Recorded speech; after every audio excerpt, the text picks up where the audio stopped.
Belə bir irad var ki, əgər Quran düzgün, doğru şəkildə tərcümə edilərsə, daha din alimlərinə heç bir ehtiyac qalmayacaq və bugün Tövbə surəsi 122-ci ayə barəsində danışıb mülahizələr edəcək. Lazım deyil ki, möminlərin hamısı toplu şəkildə köç etsinlər. Liyanfiru kaffə. İndi burada məqsəd nədir? Yüksək ehtimal cihad olması qeyd edilib ki, yəni lazım deyil möminlər hamısı birlikdə çıxıb cihada getsinlər. Fələulə nəfərə min kulli firqatin minhum taifətun. Maraqlıdır, Samir mənim firqə sözü var burada.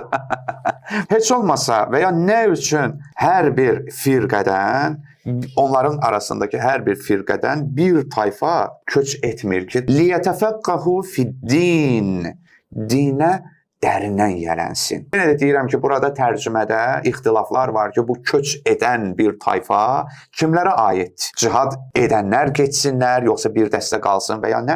Əla-kulli hal bu bizə elə də önəmli bir məsələ deyil. Onların arasında bir dəstə olmalıdır ki, həmin bu dəstə neynəsin?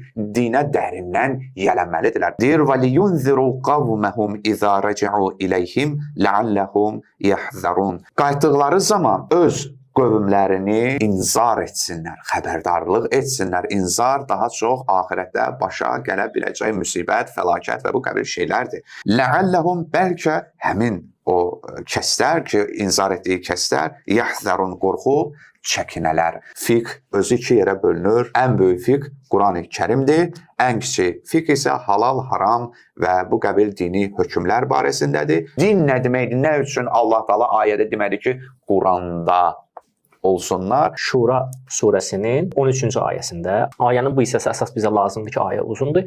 Məsələ nədir? Allah dindən Nuha tövsiyə etdiklərini sizin üçün qanun etdi, şəriət etdi. Demək, din ümumi bir məcmuadan ibarətdir, geniş anlam deməkdir. Bunun içərisində əqidə də var, bunun içərisində əxlaq da var, bunun içərisində şəriət hökmləri də var. Bəzi alimlər burada elm tələbələrinin cihaddan azad edilmə hökmünü də çıxarış ediblər və adətən vacib o kifayə bilirlər ki, yəni vacibi kifayə nə deməkdir? Bütün müsəlmanlara vacibdir.